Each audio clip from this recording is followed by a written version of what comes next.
গিরগিটে যেমন রং বদলায়, তেমনি আমার আপনার চারপাশে এমন অনেক মানুষ আছেন যারা সময়ের সাথে সাথে পরিবর্তনশীল। এমনই একটি গল্পকে তুলে ধরেছে একটি সিনেমা, যার নাম গিরগিটি। আজ আমরা গিরগিটির প্রিমিয়ারে উপস্থিত হয়েছি। সেখানে কারা কারা আসছেন চলুন দেখে নিই।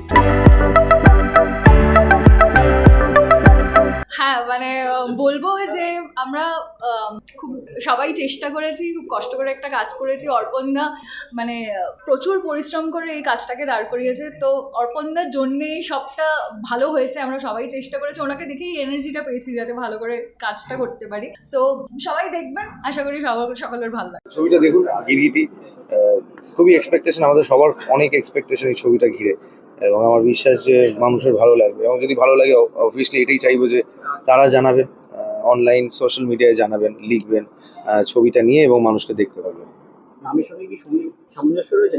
হ্যাঁ, এর ছবি দেখলেই বোঝা যাবে গিরগিটি কেন।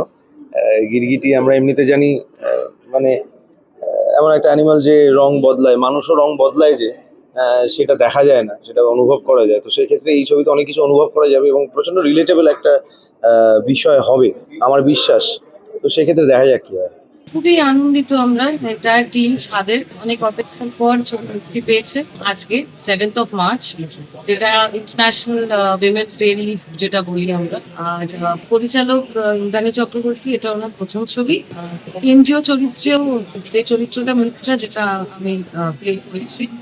সো বলাই যেতে পারে যে উইমেন্স ডে সময় রিলিজ হয়েছে একটা ছবি যেখানে মহিলা পরিচালক, কেন্দ্রীয় চরিত্রে মহিলা, for the women, by the women, of the women, with the women. তো সেটা খুব অ্যাপ্ট দিন আজকে আর কি রিলিজ পাওয়ার। আর প্যান ইন্ডিয়া রিলিজ হয়েছে মুম্বাই, চেন্নাই, হায়দ্রাবাদ, ব্যাঙ্গালোর, কলকাতা।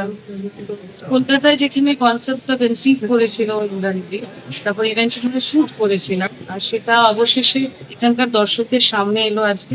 খুবই আনন্দিত আমরা, এন্টায়ার টিম ছাদের অনেক অপেক্ষার পর ছবি মুক্তি পেয়েছে আজকে 7th of March, যেটা ইন্টারন্যাশনাল উইমেন্স ডে যেটা বলি আমরা। আর পরিচালক ইন্দ্রাণী চক্রবর্তী, এটা ওনার প্রথম ছবি। কেন্দ্রীয় চরিত্রেও যে চরিত্রটা মিত্রা, যেটা আমি প্লে করেছি।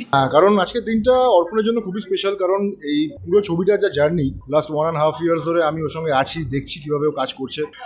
শুরুর প্রথম দিন থেকে আজকে অবধি মোটামুটি যতটা পেরেছি সঙ্গে থাকতে পেরেছি। তো এটা ওর সঙ্গে সঙ্গে আমার জন্য খুব স্পেশাল একটা দিন। তো এবার ছবিটা কেমন হয়েছে না হয়েছে বাকিটা তো কিছুক্ষণ মিনিটের অপেক্ষা, তো দেখা যাক। আমরা দেখে নিলাম আজ এই প্রিমিয়ারে কারা কারা এসছেন এবং কথা বলে দিলাম তাদের সাথে। ক্যামেরায় প্রিয়াঙ্কা সাধুকার সাথে কোয়েল রায়ের রিপোর্ট, খবর বাংলা, কলকাতা।